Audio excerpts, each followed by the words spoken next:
আমাদের স্বাস্থ্যসেবা বিভাগের সাথে রেলওয়ে মন্ত্রণালয়ের সাথে সম্প্রতি একটা এমওইউ হয় যে রেলওয়ে হাসপাতাল যেগুলো এগুলো স্বাস্থ্যসেবা বিভাগ টেক ওভার করবে, এগুলো সচল করবে এখানে, যাতে রোগী সেবাটা আরও বাড়ে, রোগীর সেবার সম্প্রসারণ।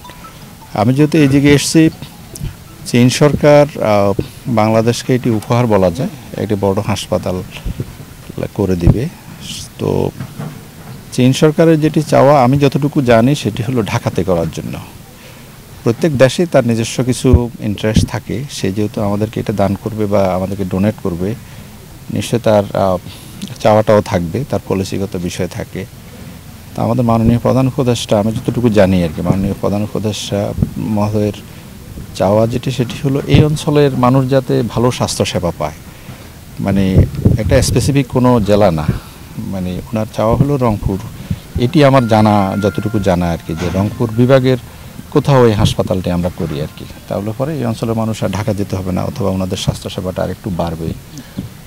এবং ইআরডি থেকেও আমার সাথে যোগাযোগ যখন করে যে দ্রুত যেন আমরা জানাই কোন জায়গায় এই হাসপাতালটি করা যায়, জমির টুকু চিহ্নিত করা গেলে তখন ওনারা পরবর্তী প্রক্রিয়া দ্রুত স্টেপ নেবে যে কাজ করা, ওদের সাথে দেন দরবার করা।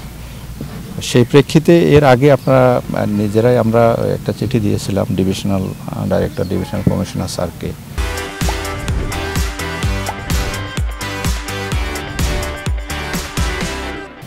তো ওই দিক থেকে বোধহয় প্রিলিমিনারি আপনাদের এই জায়গাটুকু চিহ্নিত করে একটি প্রতিবেদন, প্রাথমিক প্রতিবেদন আমাদের কাছে এসছে।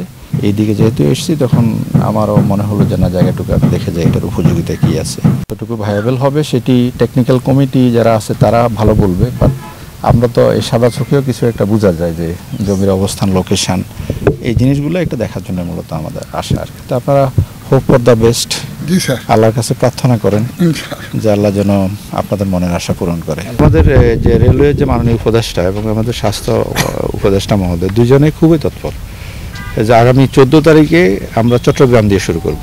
চট্টগ্রামে যে সিআরবিতে একটি হাসপাতাল আছে, আপনারা চট্টগ্রাম অঞ্চলে কেউ আছেন কিনা জানি না, সেই হাসপাতালটি 14 তারিখে মানে আপনার আউটডোর সেবা সহ এটা উদ্বোধনটা ওই সময় হবে আর কি। এর পরবর্তীতে অন্যান্য হাসপাতাল যেগুলো আছে ক্রমান্বয়ে, আপনি জানেন এখানে অনেকগুলো প্রক্রিয়া জড়িত আছে, এখানে বাজেটের বিষয় থাকে। এখন স্থাপনাগুলো হলো রেলওয়ে মন্ত্রণালয়, সেটি আমাদের কাছে কী প্রক্রিয়া হস্তান্তর করবে, আমরা বাজেট কীভাবে দেব, এটা বিবেচনার বিষয় আছে আর কি। আমরা একটা নীতি প্রণয়ন করেছি, একটা এমওইউ স্বাক্ষর হয়েছে, এর পরবর্তীতে এটা ক্রমান্বয়ে হবে। বাট আমাদের প্রিলিমিনারি হলো আমরা আপনার চট্টগ্রাম যে হাসপাতাল আছে রেলওয়ে, এটি টেক ওভার করবো। আর আজকে আমি দুটো হাসপাতাল পরিদর্শন করব, একটা পার্বতীপুর আর একটা হলো সৈয়দপুর যেটা আছে। এই হাসপাতাল পরিদর্শন করে এখানে কি আছে আর কি লাগবে, এই উপযোগিতা চাহিদাটুকু যাচাই করে সরকারকে আমি প্রতিবেদন দেব। এর পরবর্তী প্রক্রিয়া বাকিগুলো কাজ সম্পন্ন হবে আর কি।